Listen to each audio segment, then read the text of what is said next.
વાતથી એમ આપણે ફરીવાર મળીએ છીએ અને ફરીવાર આપણે જે દાખલા ગણવાના છે એના મેં સૂત્ર અહીંયા લખ્યા છે મિત્રો. F is equal to KQ upon R square, જે આપણું મેઇન સૂત્ર છે કુલમ્બ બળનું. ત્યાર પછી Q is equal two Q1 plus Q2/2. બે ગોળાઓ છે જે વિદ્યુતભાર રહિત હોય કે વિદ્યુતભાર ધરાવતા હોય, બંને ગોળાને સંપર્કમાં લાવો એટલે વિદ્યુતભારની વહેંચણી કેવી થશે મિત્રો? સમાન થશે. તો આ બંને સૂત્ર ઉપર આધારિત થોડા ઘણા દાખલા ગણીએ. જોઈએ ઉદાહરણ 1.2. એક પદાર્થમાંથી બીજા પદાર્થમાં દર સેકન્ડે 10⁹ ઇલેક્ટ્રોન જતા હોય તો બીજા પદાર્થ ઉપર કુલ 1 કુલમ્બ વિદ્યુતભાર થવા માટે કેટલો સમય લાગશે? મિત્રો આપણને એક પદાર્થ આપેલો છે, ઓકે, અને અહીંયા બીજો પદાર્થ છે. એક પદાર્થ ઉપરથી બીજા પદાર્થ ઉપર ઇલેક્ટ્રોન ગતિ કરીને જાય છે. તો આપણને એવું કીધું છે કે દર સેકન્ડે 10⁹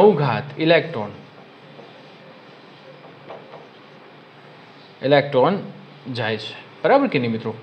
અચ્છા, હવે સમજો કે આની ઉપર એટલે કે બીજા પદાર્થ ઉપર 1 કુલમ્બ વિદ્યુતભાર થવા માટે કેટલો સમય લાગશે? હવે તમને એમ થશે કે સર આ તો 1 કુલમ્બ છે, થોડો કે સમય લાગે, 1 કુલમ્બમાં કેટલો સમય લાગે? પણ મિત્રો 1 કુલમ્બમાં પહેલાં તો આપણે નક્કી કરવું પડે કે એની અંદર કેટલા વિદ્યુતભાર હોય. મેં તમને જ્યારે વિદ્યુતભારનું ક્વોન્ટમીકરણ સમજાવ્યું ત્યારે મેં તમને કીધું હતું કે કુદરતમાં મળી આવતા બધા જ વિદ્યુતભારો એ મૂળભૂત વિદ્યુતભારના પૂર્ણ ગુણાંકમાં હોય છે. એટલે હું અહીંયા લખી શકું કે બીજા પદાર્થ ઉપર પહેલાં હું અહીંયા નક્કી કરીશ કે 1 કુલમ્બ થવા માટે એને કેટલા વિદ્યુતભારની જરૂર છે. તો બીજા પદાર્થ પર 1 કુલમ્બ વિદ્યુતભાર થવા માટે જરૂરી ઇલેક્ટ્રોન અથવા તો જરૂરી પાર્ટિકલ, બરાબર, કણોની સંખ્યા. તો મારે જરૂરી ઇલેક્ટ્રોન, તો હું કયા સૂત્રનો ઉપયોગ કરીશ મિત્રો? Q is equal two NE. તો N ઇઝ ઇક્વલ ટુ શું થશે? Q upon E. તો 1/માં શું થશે? 1.6 એને ગુણ્યા 10⁻⁹. આટલું કામ કરશો મિત્રો એટલે અહીંયા N is equal two 0.625 into 10⁻19 -90 ઉપર જાય એટલે +19. આટલા ઇલેક્ટ્રોનની જરૂર પડે. અને હજી થોડું કામ કરવું હોય તો 6.25 એને ગુણ્યા 10⁻⁹ ઇલેક્ટ્રોનની જરૂર પડે. હવે તમે વિચાર કરો, લ્યો આટલા ઇલેક્ટ્રોન છે, દર સેકન્ડે કેટલા? 10⁹. હવે ત્રિરાશિ મૂકવાની છે. કઈ રીતે? તો હું એમ કહું કે દર સેકન્ડે એટલે અહીંયા સમયની વાત કરીએ અને અહીંયા ઇલેક્ટ્રોનની સંખ્યાની વાત કરીએ, બરાબર કે નહીં મિત્રો? તો 1 સેકન્ડમાં 10⁹ ઇલેક્ટ્રોન. અચ્છા, ઊંધું કામ કરીએ તો, કારણ કે આપણે સમય મેળવવાનો છે, તો અહીંયા ઇલેક્ટ્રોનની સંખ્યા કરી નાખીએ. જોજો, અને અહીંયા સમય કરી નાખીએ. તો ઇલેક્ટ્રોનની સંખ્યા છે એ 10⁹ છે અને સમય કેટલો લાગે છે? 1. તો આપણે કેટલા ઇલેક્ટ્રોન જોઈએ છે? 6.25 એને ગુણ્યા 10⁻19. તો કેટલો સમય જોઈએ? તો T ઇઝ ઇક્વલ ટુ આ અને કરતા તરીકે આ બંનેનો ગુણાકાર, આ બંનેનો ગુણાકાર, એટલે 6.25 એને ગુણ્યા 10⁹ અને એના છેદમાં 10⁻19 અહીંયા આવશે, અહીંયા 10⁹. તો 6.25 એને ગુણ્યા 10⁻10 સેકન્ડ. ઓકે, આટલો સમય લાગે 1 કુલમ્બ વિદ્યુતભાર કરવા માટે. જો આ દરેથી ઇલેક્ટ્રોન જો અહીંયા આવતા હોય તો આટલા ઇલેક્ટ્રોન કરવા હોય ને મિત્રો, તો આટલો સમય લાગે. 6.25 ગુણ્યા 10⁻10 સેકન્ડ જેટલો સમય. કલાકમાં ફેરવવો હોય, વર્ષમાં ફેરવવો હોય તો આ રીતે કામ કરી શકો. વર્ષ કેટલા લાગે એ ફેરવવા હોય તો બહુ સિમ્પલ છે. સેકન્ડમાંથી વર્ષમાં ફરવું છે તો 1 વર્ષના દિવસો કેટલા? 365. ઓકે, 1 દિવસના કલાક કેટલી? 24. એ કલાકની સેકન્ડ કેટલી? 3600. આટલું કામ કરશો એટલે મિત્રો તમને જે જવાબ આવશે, કેલ્ક્યુલેટિંગ વર્ક છે એ શેમાં આવશે? વર્ષમાં આવશે. ઓકે, તો આપણને અહીંયા યસ 198 વર્ષ, એટલે એને એપ્રોક્સિમેટલી જવાબ કેટલો લખ્યો છે? 200 વર્ષ, બરાબર કે નહીં? તો આપણો જવાબ છે. ઓકે મિત્રો, ચલો ત્યારે હવે આપણે આગળ વધીએ. કેટલાક દાખલા ઉદાહરણના છે, કેટલાક સ્વાધ્યાયના દાખલા છે, બરાબર કે નહીં? હા, ઉદાહરણ નંબર છે 1.5 બહુ સરસ મજાનો સમ છે મિત્રો, અને થોડો આપણે જાણવા જેવો છે. જગ્યા વધારે જોઈએ છે એટલે હું અહીંયા ભૂસી નાખું છું.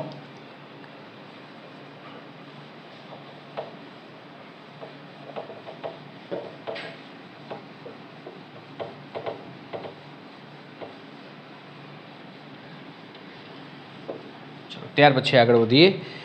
ધાતુના વિદ્યુતભારિત ગોળા એને નાયલોનની દોરી વડે લટકાવેલ છે. અહીંયા ગોળો એ છે.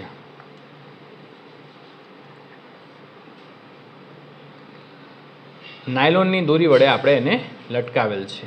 ઓકે, અને એનાથી આકૃતિમાં એમાં દર્શાવ્યા મુજબ અવાહક હાથા વડે બીજો વિદ્યુતભારિત ગોળો બી એ એની નજીક લાવવામાં આવે છે. Okay, 10 centimetre. અહીંયા હાથા વડે આપણે અહીંયા ગોળો બી છે એ એની નજીક લાવવામાં આવે છે. બંને વચ્ચેનું અંતર કેટલું છે? 10 સેન્ટીમીટર. Okay, done. ચલો, હવે શું કહે છે કે એવી રીતે લાવવામાં આવે છે. બંને કેન્દ્ર વચ્ચેનું અંતર 10 સેન્ટીમીટર હોય. આનાથી થતું એનું અપાકર્ષણ નોંધવામાં આવે છે. એટલે બંને વચ્ચે બંને વિદ્યુતભાર સમાન છે, સજાતીય છે. તો એફ ઇઝ ઇક્વલ ટુ, અહીંયા વિદ્યુતભાર કીધું ક્યુ, એ વિદ્યુતભાર ક્યુ, તો અહીંયા શું થશે કે Q square upon R square. આને કહી દઉં ઇક્વેશન નંબર 1. ડન. આટલું કામ પૂરું. રકમની એક એક સેન્ટેન્સ વાંચીને આપણે કામ કરશું. આગળ જઈએ. એ અને બી ગોળાઓને અનુક્રમે સી અને ડી વિદ્યુતભારિત ગોળાઓ સાથે સંપર્ક કરાવવામાં આવે છે, અને ત્યારબાદ સી અને ડીને દૂર કરીને બી અને એને એકબીજાની નજીક લાવવામાં આવે છે. અચ્છા મિત્રો, હવે અહીંયા આપણે જે કામ કર્યું છે આ ટેક્સ્ટબુકમાં જોશો અથવા તો એના સોલ્યુશનમાં જોશો તો આપણને છે ને આની ઉપર વિદ્યુતભાર ક્યુ છે અને આની ઉપર વિદ્યુતભાર કેપિટલ ક્યુ છે. કાંઈ વાંધો નહીં, આપણે વિદ્યુતભાર આપણી જાતે ધારી શકીએ છીએ. હવે આમ તો એ છે, અંદર રકમમાં લખવું જોઈએ. એ અને સીને મિક્સ એટલે કે સ્પર્શ કરાવવામાં આવે છે. સ્પર્શ, આ વિદ્યુતભાર રહિત છે, આ ક્યુ બરાબર 0 છે અને આ શું છે ક્યુ. તો અહીંયા એ ઉપર સંપર્ક કરાવ્યા પછી બંનેને છૂટા પાડશો તો સી ઉપર જો બંને ઉપર સમાન વિદ્યુતભાર વેચાય એટલે ક્યુ પ્લસ 0/2, એટલે આની ઉપર વિદ્યુતભાર કેટલા થશે? Q/2. આની ઉપર વિદ્યુતભાર કેટલા થશે? Q/2. એ જ રીતે બી અને ડીને સંપર્કમાં લાવવામાં આવે છે. ઓકે, આ પણ ક્યુ બરાબર 0. વિદ્યુતભાર રહિત હોવા જોઈએ. રકમમાં થોડું આપણને એવું કીધું નથી, પણ વિદ્યુતભાર રહિત, જો વિદ્યુતભાર હોય તો એની કિંમત અથવા તો એનું આપણને કંઈક એવી સાઇન આપી દીધી હોય કે જેથી આપણે ઓળખી શકીએ. નથી આપ્યો એનો મતલબ કે આપણે વિદ્યુતભાર રહિત લેવાના છે. બરાબર કે નહીં? ઓકે, ચલો બી. અચ્છા, છૂટા પાડો વિદ્યુતભાર સમાન Q/2, અને અહીંયા શું થશે મિત્રો? Q/2. અને પછી એ અને બીને આપણને એવું કીધું છે કે એ અને બી વચ્ચેનું અંતર 5 સેન્ટીમીટર. ચલો, આ કમ્પ્લીટ થઈ ગયું. અને હવે પાછા એ અને બીને નજીક લાવવામાં આવે છે. આ એ છે કે જેની ઉપર વિદ્યુતભાર હવે કેટલો થઈ ગયો છે? Q/2. અને આ બી છે કે જેની ઉપર વિદ્યુતભાર કેટલો થઈ ગયો છે મિત્રો? Q/2. અને બંને વચ્ચેનું અંતર પહેલાં શું હતું? 10. હવે કેટલું કરવામાં આવે છે? 5. ઓકે, તો હું આમ કહી શકું કે આને હું r ડેશ કહી દઉં તો r dash is equal two r/2 થાય કે નહીં? અડધું અંતર થઈ ગયું. આ 10 હતું, પછી કેટલું થાય? 5. બીજી વાત, બંને પર વિદ્યુતભાર Q હતા, પણ વિદ્યુતભાર હવે સંપર્ક કરાવીને પછી કેટલા થઈ ગયા? Q/2.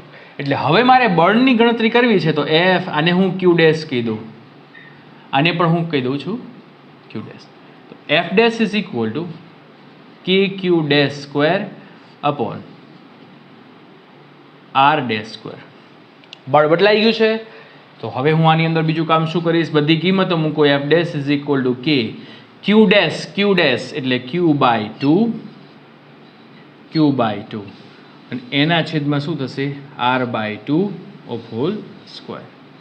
ઓકે, તો F dash is equal to KQ square by 4 and divide by r square by શું થશે? 4 થાય કે નહીં? આ બંનેનો ગુણાકાર થઈ જશે તો 4 4 થઈ ગયા કેન્સલ. તો અહીંયા શું થઈ ગયું? KQ square upon r square. અને આને બરાબર હું શું લખી શકું? F. તો એનો મતલબ કે વિદ્યુતભાર અડધો થઈ ગયો, બંને વચ્ચેનું અંતર અડધું થઈ ગયું, તો બળ છે એ બદલાશે નહીં. બળ કેવું રહેશે? સમાન રહેશે. જે પહેલાં બળ હતું એ જ બળ અહીંયા અત્યારે રહેશે મિત્રો. તો ખ્યાલ આવી ગયો? જો દાખલો અઘરો નથી, રકમ સમજવી થોડી અઘરી છે. એને જેટલી વાત આપણને કરી છે એક સેન્ટેન્સને તમે સમજતા જાઓ, આકૃતિ દોરતા જાઓ અને પછી એને ગણશો ને તો ખૂબ જ કામ સહેલું થશે મિત્રો. ઓકે, ચલો હજી આગળ જઈએ આપણે. ચલો ત્યાર પછી એના પછીના તો અમુક દાખલા આપણે ગણી લીધા છે. હવે સ્વાધ્યાયના દાખલા તરફ થોડા આગળ વધીએ મિત્રો. આપણે શરૂઆતના થઈ ગયા છે આપણે દાખલા. તો કે દાખલા નંબર છે સ્વાધ્યાયનો 1.12.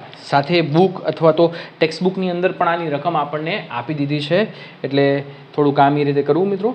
ઓકે, સ્વાધ્યાયનો 1.12મો દાખલો ગણવાનો છે, તો બધા એ રકમ કાઢીને રાખો.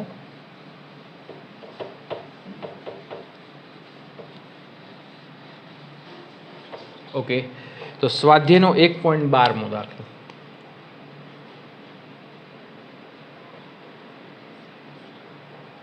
કોપરના અલગ કરેલા બે ગોળાઓ એ અને બીના કેન્દ્રો વચ્ચેનું અંતર 50 સેન્ટીમીટર છે. ગોળો એ છે અને અહીંયા ગોળો બી છે. બંને વચ્ચેનું અંતર શું છે? 50 સેન્ટીમીટર. આગળ વાંચીએ. દરેક પરનો વિદ્યુત ભાર, અચ્છા બંને ઉપર વિદ્યુત ભાર સમાન છે ને એ ક્યુ બરાબર કેટલો આપ્યો છે આપણને? 6.5 એને ગુણ્યા 10⁻7 કુલમ. તો તેમની વચ્ચે લાગતું પરસ્પર અપાકર્ષણ બળ કેટલું? બંને વચ્ચેનું બળ અપાકર્ષણ આપણે મેળવવું છે kq². સૂત્ર આપણને યાદ છે /r². તો k ની કિંમત શું છે? 9 × 10⁹. q બરાબર 6.5નો વર્ગ. ઓકે, અને 10⁻7નો વર્ગ એટલે શું થાય? 10⁻14. એના છેદમાં r બરાબર 50. 50નો વર્ગ 2500, પણ એને તમે સેન્ટીમીટરમાંથી મીટરમાં ફેરવો તો 10⁻2, પણ એનો વર્ગ કરવાનો એટલે 10⁻4. ડન. ચલો આ f બરાબર ઘાતનો હિસાબ તો અહીંયા થઈ જાય. 9 ને 4 13, 13 માઇનસ એટલે અહીંયા 10⁻1. હવે આ બધાનો હિસાબ આપણે કરીએ તો આપણને f બરાબર આવે છે અહીંયા 0.1521 આવો આપણને આન્સર આવે છે. અને એને પોઈન્ટ આ બાજુ લઈએ તો 1.521 એને ગુણ્યા 10⁻2 ન્યૂટન. આવો આન્સર આપણને આપ્યો છે. હજી રકમ પૂરી નથી થઈ. આગળ વાંચીએ. એ અને બી વચ્ચેના અંતરની સરખામણી આપણે એને ત્રિજ્યા ગોળા છે એટલે એને ત્રિજ્યાને ધ્યાનમાં રાખવાની નથી, બંને વચ્ચેના કેન્દ્રોને ધ્યાનમાં રાખવાના છે. ઓકે મિત્રો, આગળ વધીએ. જો દરેક ગોળા ઉપરનો વિદ્યુતભાર બમણો કરવામાં આવે, જો વાક્યને પકડજો, બીમાં શું કીધું છે? બંને ગોળાઓનો વિદ્યુતભાર બમણો એટલે q' બરાબર 2q કરવામાં આવે. ઓકે, એટલે અહીંયા q', અહીંયા શું છે? q'. તો બંને ગોળાઓનો વિદ્યુતભાર બમણો કરવો એટલે બમણો એટલે q' = 2q છે. તો બળ છે એ બદલાઈ જશે. આ જ સૂત્ર વાપરવાનું છે, kq²/r². હવે તમે જુઓ તો એની ત્રિજ્યા બદલાવી છે. યસ, અંતર પણ અડધું કરવામાં આવે છે એટલે r' = r/2. તો જો હવે શું થશે? બધી વસ્તુ આની અંદર મૂકી દો તો f' = q' = 2q² એને ડિવાઈડ r' સ્ક્વેર છે તો r², એનો સ્ક્વેર કરો તો છેદમાં 4. તો છેદનો છેદ ક્યાં જાય? અંશમાં. તો k4q² × 4, આ 4 અને આનો વર્ગ કરો એટલે 4 એના છેદમાં r². તો f' = 16 kq²/r². તો f' = 16. આ kq²/r² બરાબર શું છે? એનું પહેલાંનું બળ એટલે f. એટલે એના કરતાં 16 ગણું. તો આપણો જવાબ આવી ગયો છે. f' = 16 × 1.521 એને ગુણ્યા 10⁻2. તો બસ આની અંદર કિંમત મૂકી દો એટલે જવાબ આપણો આવી જાય.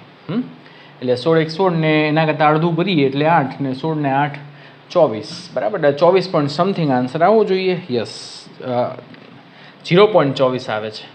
બરાબર, 10⁻2 લાગુ પાડી દો 0.24 ન્યૂટન. ડન.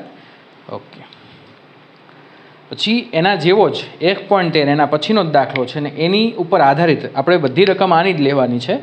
ઓકે,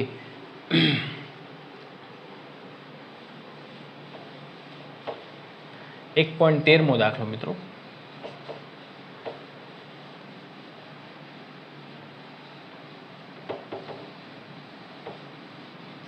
ઓકે, શું કહે છે? સ્વાધ્યાયનો 1.13.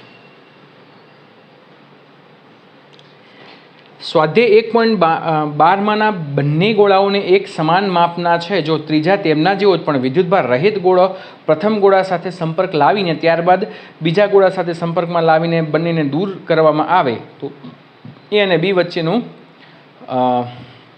અપાકર્ષણ બળ કેટલું? અચ્છા મિત્રો, હવે બહુ સરસ મજાની વાત કરી છે. પહેલાં તો હું એ અને બી ગોળાની વાત કરું છું. એ વિદ્યુતભાર શું છે? ક્યુ. અને બી ગોળો વિદ્યુતભાર શું છે? ક્યુ છે. હવે ત્રીજો એક ગોળો છે મારી પાસે કે જે વિદ્યુતભાર રહિત છે, જેને સી કહી દઉં છું. હવે રકમ પ્રમાણે અચ્છા, વિદ્યુતભાર રહિત એટલે ક્યુ બરાબર 0. ક્યુ બરાબર 0 મિનિંગ શું થાય કે એની ઉપર વિદ્યુતભાર તો છે પણ જેટલા પ્લસ છે એટલા શું છે મિત્રો? માઇનસ. હવે અહીંયા રકમ પ્રમાણે એવું કીધું છે કે ગોળા એને સી સાથે સંપર્કમાં લાવીએ છીએ અને પછી છૂટો પાડો એટલે અહીંયા શું થશે? એ Q/2 સમાન વિદ્યુતભાર વેચાય અને અહીંયા સી ઉપર શું થશે મિત્રો? Q/2. અને પછી એ જ ગોળાને બી સાથે સંપર્કમાં લાવવામાં આવે છે તો બી ઇઝ અહીંયા ક્યુ થશે અને અહીંયા કોન્ટેક્ટ કરાવો તો અહીંયા શું થશે? સી ઉપર વિદ્યુતભાર શું થઈ ગયો છે મિત્રો? Q/2. ઓકે, તો બંનેને છૂટા પાડો તો અહીંયા શું થશે? હવે જો ધ્યાન રાખવું પડે હો, બંનેનો સરવાળો એટલે Q + Q/2 અને અહીંયા સી ઉપર પણ વિદ્યુતભાર શું થશે? Q + Q/2 અને એના છેદમાં 2. બંને વિદ્યુતભારનો સરવાળો ભાગ્યા 2.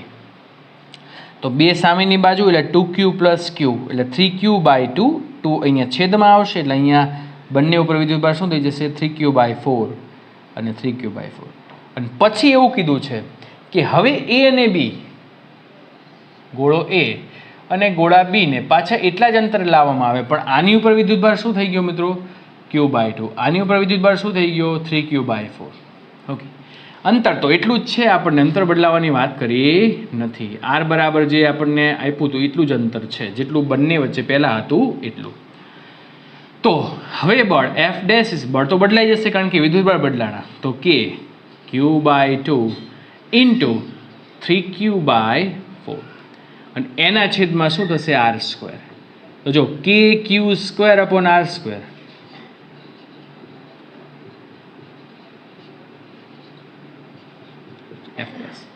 F' is equal to 3/8 KQ²/R². તો F' is equal to 3/8 KQ²/R² એટલે શું થશે? F. આપણું મૂળ બળ જે પહેલાં હતું એ. અને જો એની અંદર કિંમત મૂકીને કામ કરવું હોય તો આપણને આન્સર આવી ગયો છે 1.521 એને ગુણ્યા 10⁻². આટલું કામ કરશો એટલે આપણને F' મળશે. પણ રકમને દોસ્તો પહેલાં સમજજો, સમજીને કામ કરજો, બરાબર કે નહીં?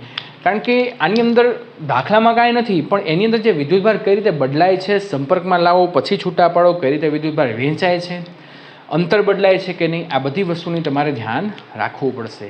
ઓકે મિત્રો, ચલો તો આટલે સુધી રાખીએ. નેક્સ્ટ ટાઈમ ફરીવાર આગળ વધશું. ઓકે, નવા ઉત્સાહ નવા એનર્જી સાથે. ત્યાં સુધી બધાને Tata, good bye, take care. ફરીવાર મળ્યા, ધ્યાન રાખજો.